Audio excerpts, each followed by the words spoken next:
Mm-hmm. And we're live. I'm guessing I'm having some issues with the camera, so you can't see me tonight. Hope Okay, I John can. Cena. You can't see me, but hopefully I can get it fixed. But anyway, this is the Saul GoodCast, the premiere, season Yeah. 3, episode 1, Mabel. Yeah, what was that, Ellen? Nothing. Oh, all right.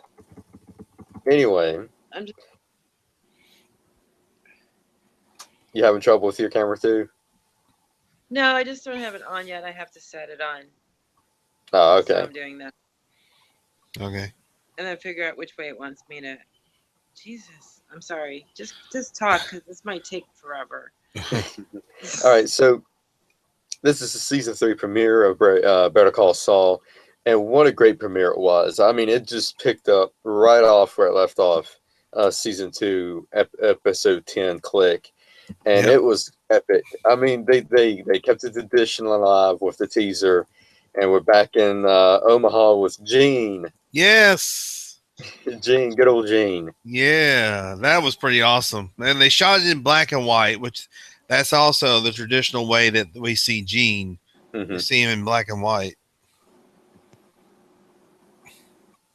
which was pretty cool. Which Yeah, we so, have to do in absolutely every episode.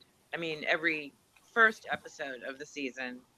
yeah, Then I mean, it's a tradition. It is. Vince Gilligan and Peter Gould wrote this episode, and it's directed by Vince Gilligan. Mm-hmm. And he's directing Monday's episode as well, so he's directing 2 back to back. Cool. But we see Gene in Omaha taking a lunch break, and a kid is being basically shoplifting. It's Jesse Pinkman Light, Mm-hmm. and he was confronted by the cops, and Gene is still afraid. He still doesn't want authority. He cannot confront authority people. Mm-hmm. So what happens is the cops come up and they said, "Did you see a kid run by here?" And he's in there. Gene's got his sandwich and everything. He just kind of points to the photo booth because that's where the kid went. Mhm. And they find him, and he's got the goods on him. Yeah. I don't know. He was shoplifting a DVD or a game or something. I couldn't tell which. Yeah, he was shoplifting something, Yeah, but anyway, he led him to the I shoplifter. have to drop out and come back. I'm sorry. that's Oh, that's okay. fine. Somehow. And so Gene pointed him over to where the shoplifter was, and they arrested him. And Gene, he could not stay quiet. He basically told him to get a lawyer and say nothing. And Mm-hmm. then when he goes back to work, he faints. He faints, Mm-hmm. and that was the teaser. Yeah, the guy called him an asshole. I was like, asshole. But yeah, Gene is still depressed. He is in that state of where he cannot confront authority people, police, or anything like that. And I think that's the most we've heard Gene talk It in is. the opening of the teasers. It is. It is. And it was a really great setup scene. As we said, this was the cold open, and I thought they did a tremendous job, kind of keeping the tradition alive of having Gene on the show. Hmm. You I, know, I hope we see more of Gene in season 3. I mean, we have to figure out why he faint and what happens after he faints. yeah, I mean, that would be. he might be just lying there dead. Mm-hmm. Could be. So the cold opener. I mean, it kind of it really doesn't have much to do with the story in general. There's Ellen. It doesn't I have had much to. to. It doesn't have much to do with the story in general, but it's a good setup. Hmm. I think it's going to do something with the story. I mean, Gene is going to play a major role in this. He's Yeah. got to. He's got to play a major role. I have Because to agree. we've seen him quite a few times. We've seen him in season 1 and season 2, and now in season 3. Hmm. Yeah, So we got it's where we're going, but maybe it's only a stop. And where does he really end up going? to. Can he stay Gene? Hmm. And in this opener, he did not seem to be able to stay Gene. No. No. Saul was busting out. Hmm. Hmm. It was. It was. And I'm wondering, and I was talking to Shane about this last night, Ellen. What would happen if, let's say, they have to take him to the hospital and they figure out, well, this guy's, who is this guy? Is his name Gene, or let's say somebody recognizes him or something like that, Yeah, that and would be they interesting. and Even they though real. even though the Ed, the disappearer, gave him fake IDs and everything, Hmm. so and somebody might recognize him. Yeah. So that would be interesting to see how that turns out. I Hmm. also, started to wonder, did Saul end up like with nothing? Does he really have to do this to survive, or does he really have to do this to pull off the new identity? Could be a little bit of both. You never know. Probably both. Yeah, I agree, Henry. But with Gene, he has to stay out of trouble Hmm. He because does. he's in that boat with Heisenberg and all this stuff that he was involved in. Imagine Walt lived, but had to keep quiet about everything he ever did. Hmm. Hmm. All the crazy, interesting stories that he had to tell. Saul's no different, Hmm. and Well, maybe that's that's what why fate. Gene is afraid. He This is thinks like a Walt fate is worse still than out death. there. You have to zip it. Maybe He's that's why Gene. I think you helped me figure this out. Maybe Gene is afraid that Walt is still out there. Hmm. he's got to have heard the news just like anybody else. I don't know. We haven't heard that Gene knows yet. We have not seen that. I think that's the kind of story, though. I think that was like it was supposed to be national news, and you couldn't escape it, and people would be talking about it. You'd really, really. I mean, he has a TV. You'd really have to be under a rock, and he's not exactly under a rock. He Hmm. works in a mall, so you know, And Ed might have come and told him too. Well, I don't think Saul Ed left. Saul much. left before Walt did. Hmm? Yeah. But we have to think that maybe Gene doesn't know anything yet. Oh, I'm sure he does. I'm sure he does. That would have been national news. Like I said, he wouldn't have been able to escape it. Like April the giraffe, nobody can escape it. Even if I didn't see it. I didn't see it. even if you didn't watch, I didn't know anything about it. I'm gonna be honest. I just saw giraffe, giraffe, giraffe in my Facebook feed. I was like, "What giraffe?" I Hmm. got sucked in and I was watching her, and thankfully somebody sent me a text and I got to catch it. It's super cute though. I mean, it's super fascinating.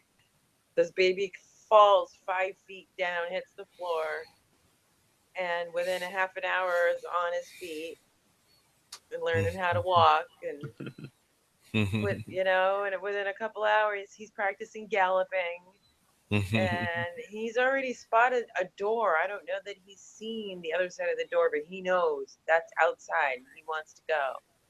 It's really amazing. Yeah. It's Oh wow. so cute. Anyway, So after the opener, which is of course the excellent, very short theme by Dave Porter, Hmm. we see they pick up right where they leave off. With uh, Chuck and Jimmy.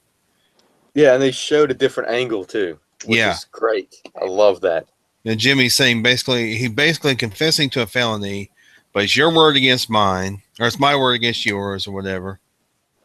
That's what Hmm. Jimmy tells Chuck. Of course, he doesn't know about the tape recorder. Not yet, Nope. but so apparently we picked off where we left off last season, and Chuck has got a tape, and he's planning on using it against Jimmy for some reason or Hmm. some way. mm, But uh, Chuck went with Hamlin and told Hamlin all about it. And Hamlin is like, what's the deal here? You can't use it in court. Mm-hmm. And what's the plan? And Chuck's got some kind of plan. Which He does. he set into motion, and I didn't know this watching. I should have, but it was in Talking Dead that when he has trouble with the batteries with Hmm. the tape recorder, and he has Ernesto change them for him.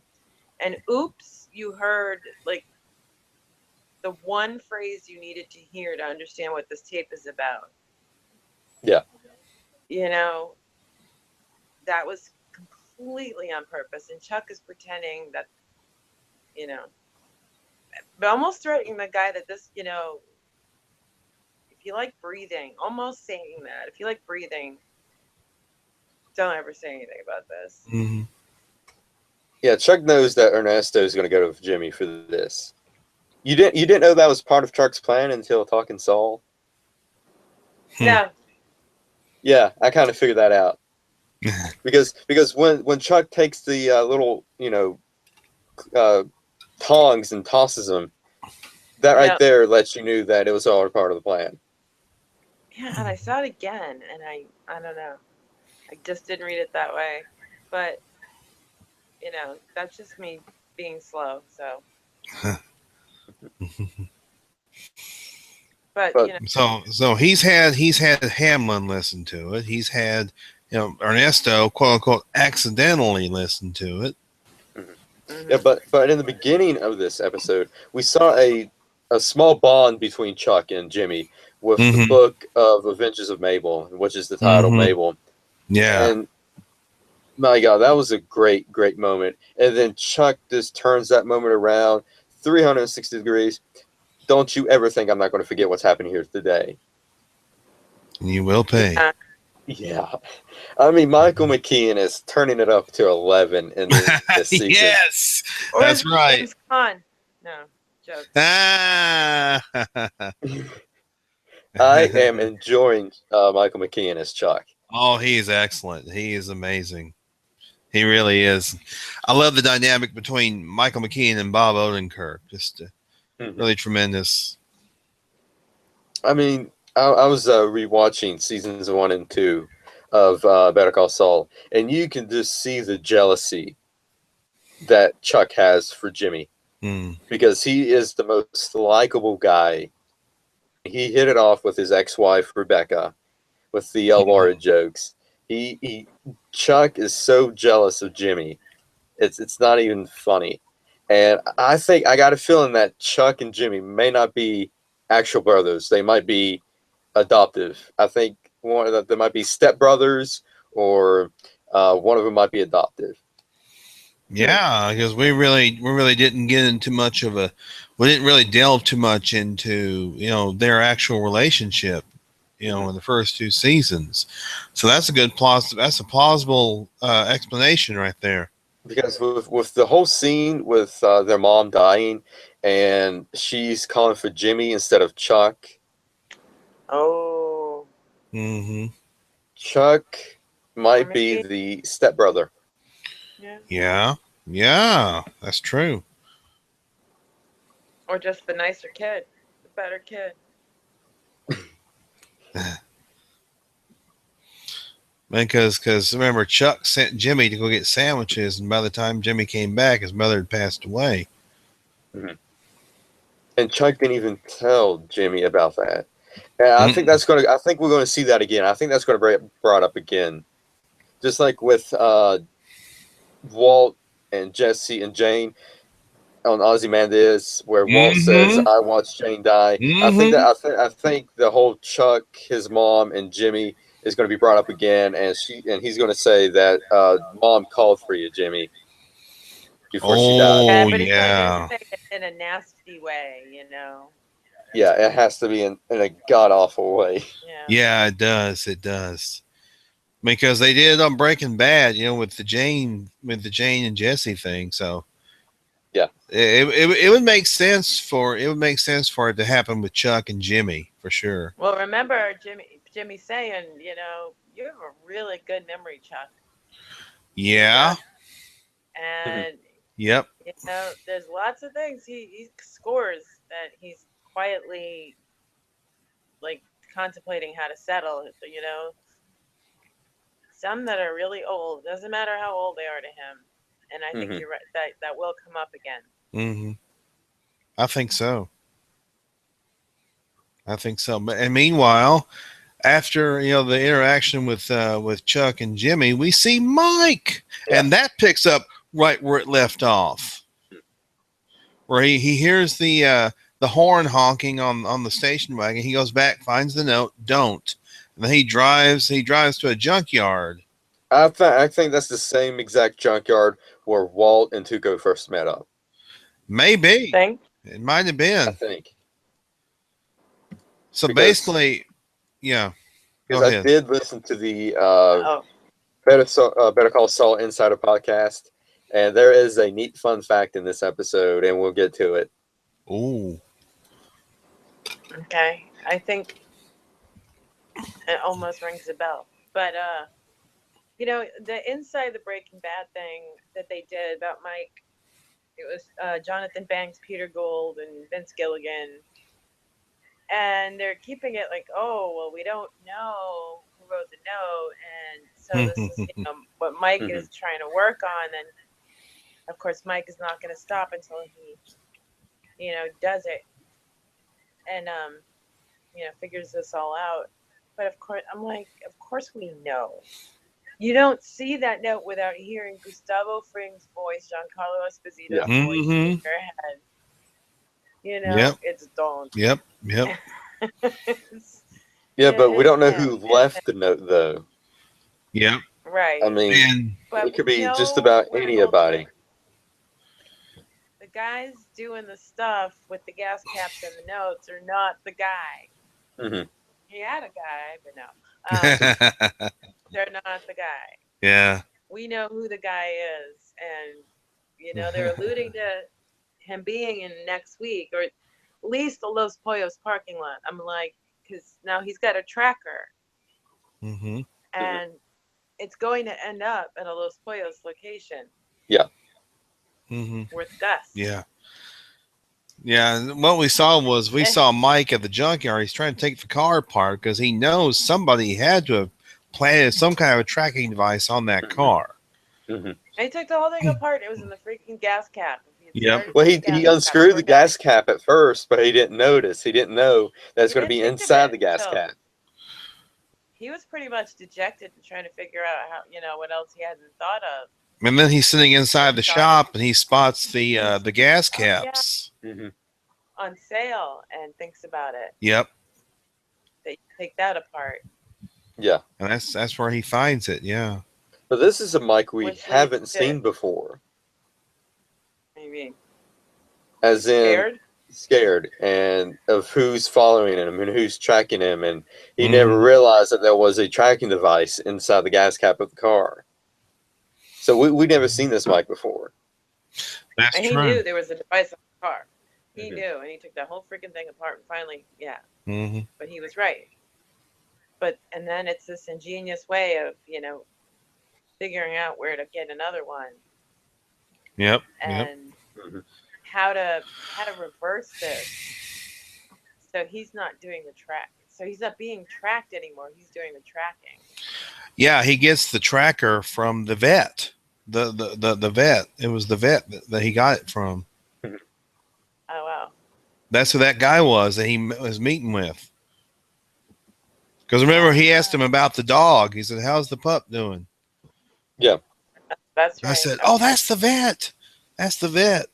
The one that, remember first season when Mike left Philadelphia, he was wounded. He went to the vet to have his, to have bullet wounds. Yeah. He went to that vet. So it's the same guy. I was like, "Oh, that's the vet." And he goes as far as to run the battery down by, hooking it up to play the radio. To lure them in the first place to come change the battery, to swap it out or swap it with a new one, with a fresh battery, Yeah, we see a person the passive way. swapping the thing out. We see him. I mentioned in the group chat that we have that has to be Victor. Yes. That's got to be Victor. I'm wondering who that is. I didn't stop and examine. That would be a very cool Easter egg, for Breaking Bad fans. To have Victor in there. Vince Gilligan said on Talking Saul last week that there's going to be a huge Breaking Bad Easter egg next episode. See? Yeah. And I'm on the Breaking Bad, not Breaking Bad, but the Better Call Saul Wikipedia page. And I'm looking at next week's episode. It's called Witness. Mm. And let me get it to load here. Oh, a summary for it, a little teaser for it, and apparently Jimmy and Kim is going to hire a receptionist. Francesca. I'm calling it right now. Francesca's going to be in there next week. That would be cool. That would be funny. Speaking of Jimmy and Kim, we see them at the office, and Jimmy's trying to paint over that rainbow on the wall. But also that Air Force captain shows up from the air base. Yeah, from the commercial. Yeah. And confronts Jimmy. He's like, you count on the pace under false pretenses, That guy's not a vet. He's not even in a wheelchair. We saw a little bit of Saul coming out at Jimmy and said he's going to be in the wheelchair if we go to court. Yeah. We did see that. Yeah. So we saw a little bit of Saul coming out. That scene was basically the moral. I think it was him who said it. Of the whole story of Better Call Saul, that what you do has consequences. Mm-hmm. And he was almost like a symbolic reminder that Jimmy's not doing the right thing. He's creeping. Yep. And it's his brother pushing him over the edge. I mean, ultimately, it's Jimmy's choice how he's going to react to whatever's going to happen to him in the future. But Kim, it's setting her off to OCD level. Like they were saying, she's, remember she says, we see her semicolon, dash, she can't figure out what punctuation is perfect. I thought she was trying to sabotage herself. I thought what she was going to do was how Chuck was supposedly got the number wrong, the address wrong. I thought she was going to punt in the wrong punctuation mark, and that she was going to sabotage herself about that. She was obsessing about being right, because I think she might have been the one that said it, that you got the case, the client, because of a clerical error, and you could lose the case because of an error like that. So she does all that, and then just as they're about to leave, she must think of something. She's obsessing again, and she says 2 minutes tops. And Jimmy goes back to the paint can. Because if it's, and he knows that it's going to be longer than 2 minutes. Yeah.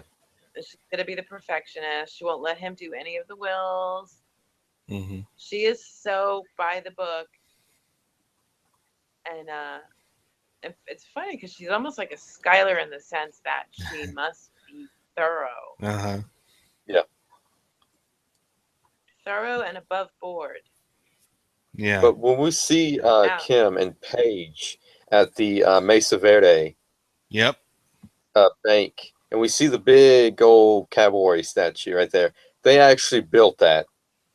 They built that. Wow. That's from the Insider Podcast.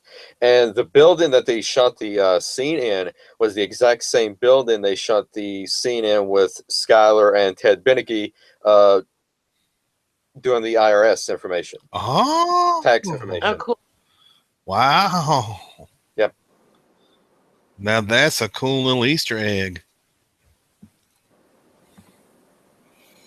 That was one of my favorite scenes. That's pretty cool. Funny. Yeah. So basically, with the confrontation with the Air Force captain walks out and says, "You're going to pay for this," or something like that. And he says, "Lawyer, you can trust my ass." Yeah. So I hope they continue on with this. Captain, the Air Force captain, Yeah. that he's got to come back somehow if he's going to pay. Yes, absolutely. I mean, that was just great. I mean, it was great. It was follow up. You know, Vince Gilligan, he's so good at follow up, and he followed. That was a follow up from Fifi from season 2. Fifi. Yes, right. It was great. You know. Yeah, and Vince Gilligan actually said on Talking Saul that one of these episodes of season 3, he thought he was looking at the 63rd episode of Breaking Bad. Oh. So I don't know which episode. I don't know what episode it that's is, right. That's right. I remember him saying that. Yeah. I can't wait to see that too.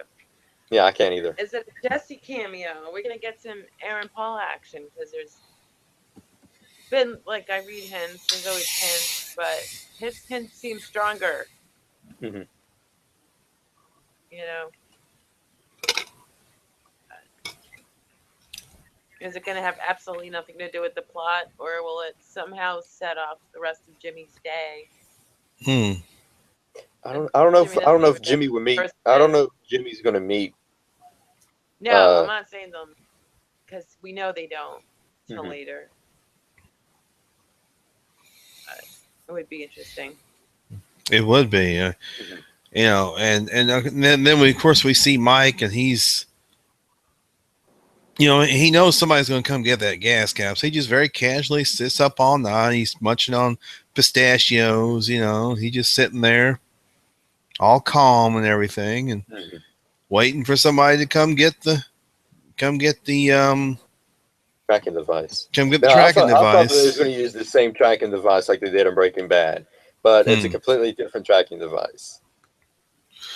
Yeah, well, I mean, remember, this is 2002. This is 6 years before, and it might, you know, it might have been, the tracking device might have been a little more primitive than it became in like 2008 or 2009, whenever Hank, you know, had used it. Yeah. Yeah, whenever Hank had Walt put the one on at Los Pollos Hermanos.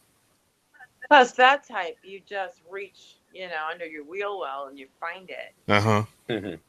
You know, this was way more stealthy. Yeah,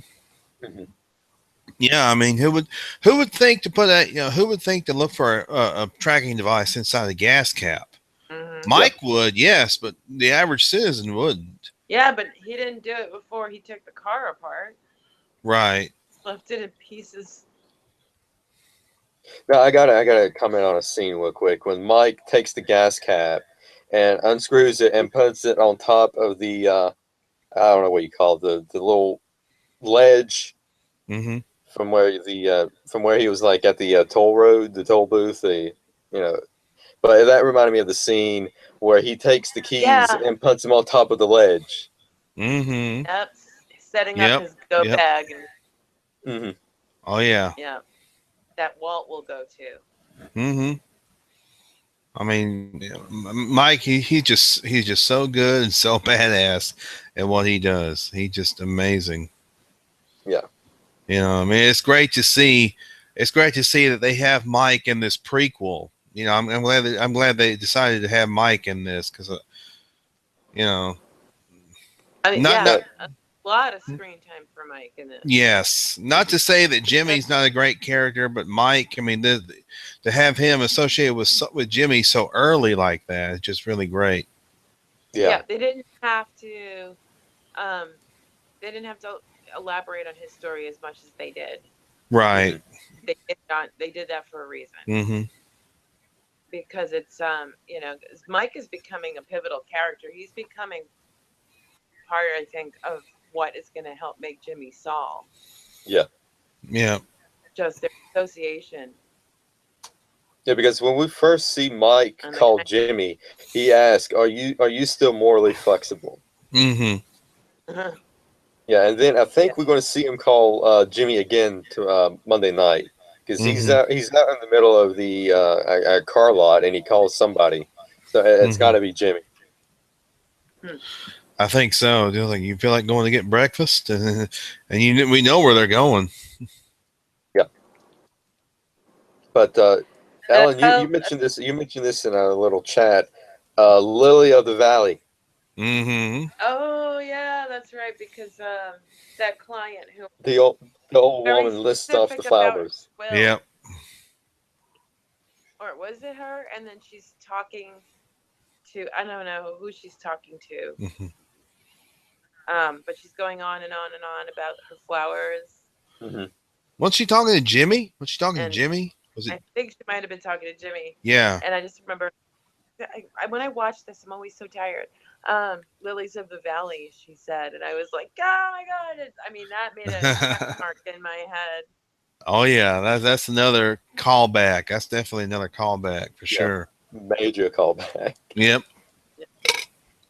I think that's pretty much it in this episode. Oh yeah. It just continued right off of the last season. Hmm. Monday nights is going to be called Witness. And any predictions? Who do you think we're going to see, and what we're going to see? Well, first of If all, we don't see Gus, I'm gonna be a little frustrated because they're really dangling him. yeah, Well, he is listed a He might part get of his the arc main in the butt. cast on the wiki page, yeah, If so we might I mean, see if him. we see him at the end at of the preview, Mhm. is there anything else I can help you with or whatever he says? yeah. I think we are going to see him this Monday. I think we are. And we see the Los Pollos parking lot, Yep. and I think Mike's in it, and I think the tracker ended up there.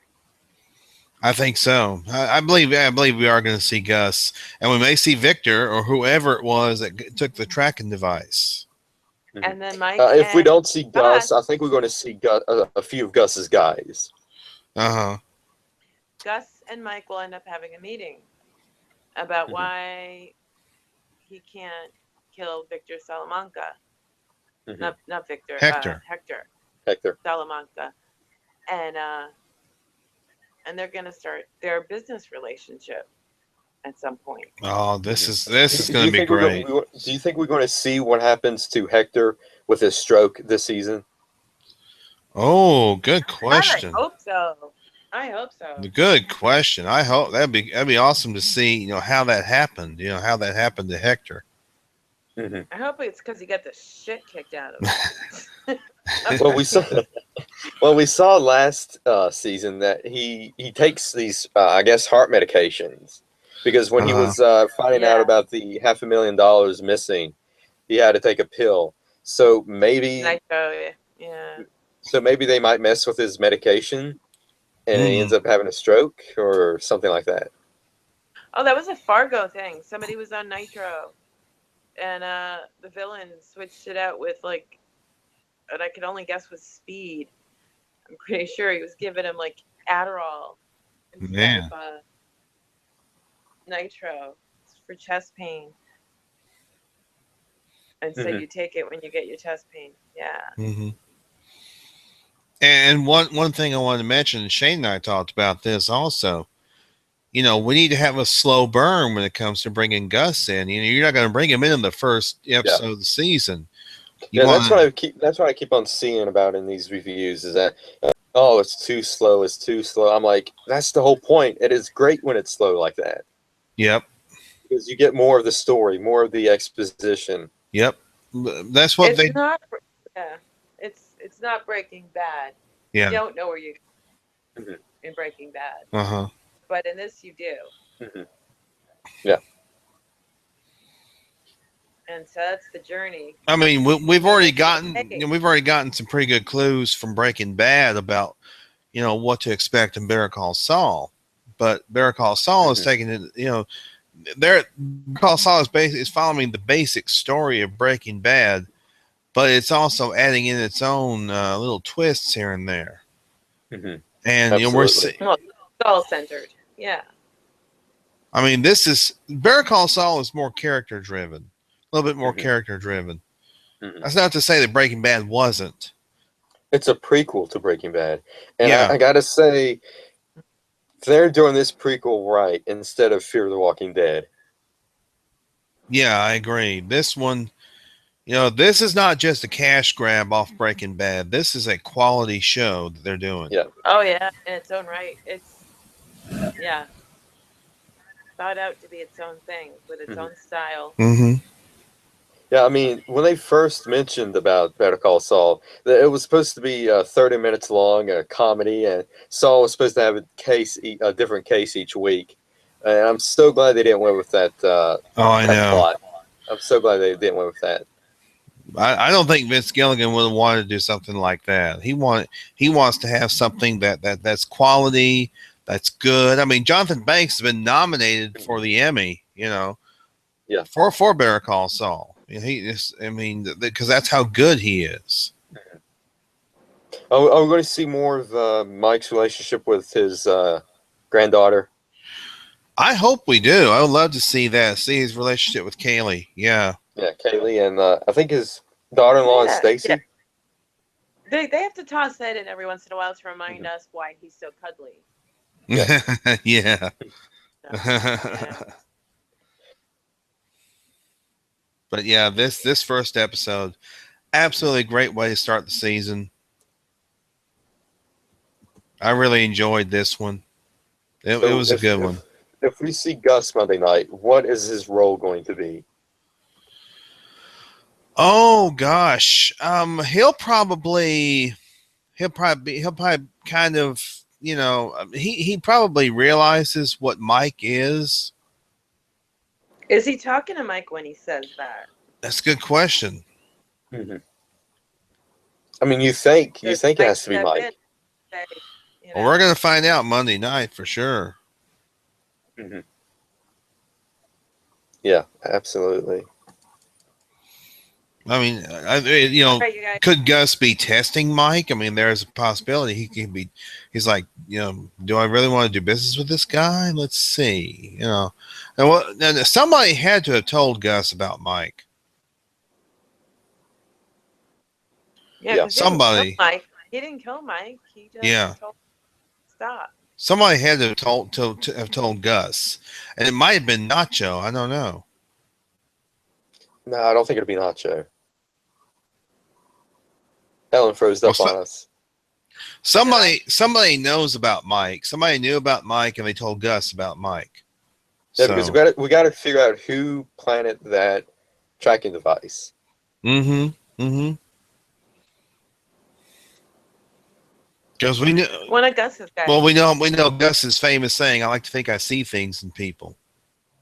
Yeah, I love that. I love the whole Los Poros Hermanos training video. Yes, training video. It's great. It's epic. It is. It's great because he says that he says that on the video he too. He says that on the video. Yeah.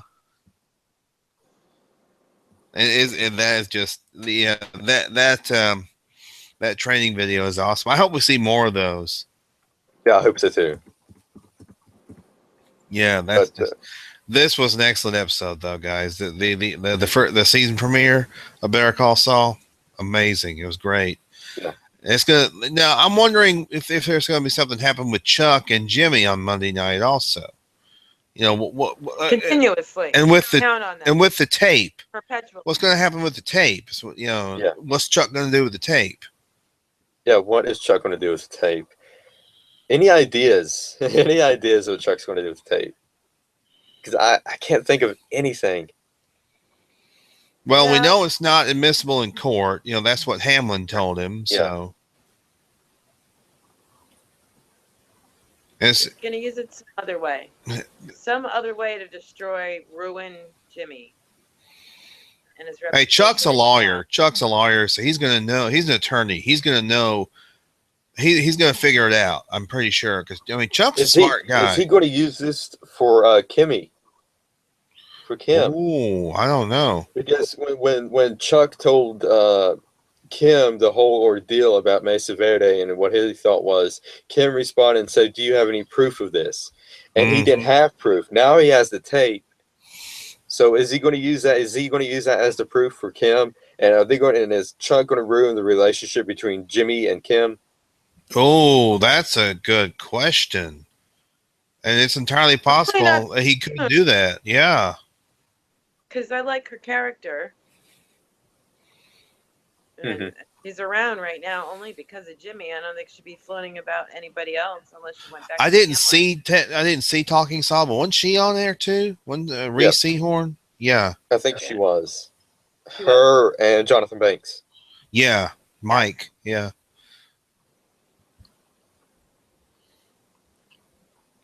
Yeah, because in Breaking Bad we hear that Saul, he has 2 ex-wives.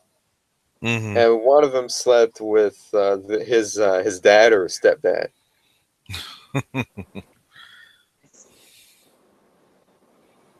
I forget. How did that go? I think it was stepdad. I don't remember. I want to say stepdad, because if it's stepdad, then right there is confirmation that Chuck and Jimmy are stepbrothers. Mm-hmm. Oh. Yeah, because they don't seem to be blood relatives. They just, to me, I could be wrong, but they don't seem to be blood relations, blood relatives. I caught my second wife screaming my stepdad. That was the quote. Yep. Wow. Okay. But except Chuck is older, so it would have to be a guy who's neither of their father. Mm-hmm. Yeah. Well, I mean, Jimmy said stepdad, so. Well, yeah, stepdad's the second one, so. I mean, so, well, it's entirely possible that the stepdad could have had, an older boy,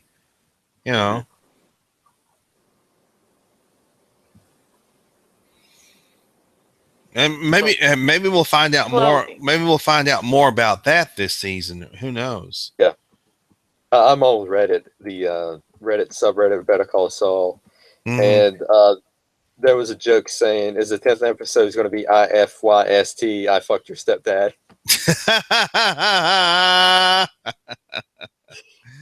Good stuff. Funny. Yeah, but I think that's pretty much it with Better Call Saul this episode. I mean, we're going to be in for a ride this season. Yep, we are. It's going to be great. Guys. Yep. So I think that's going to do it. Night. You too. You have a good Easter. You too, Ellen. Happy Easter, guys. You too. So next Saturday at 8:00 is going to be episode 2, Witness. Yes. Witness. Okay. See you then. Yep. Take care. All right. Good night, everybody. Good night, everybody.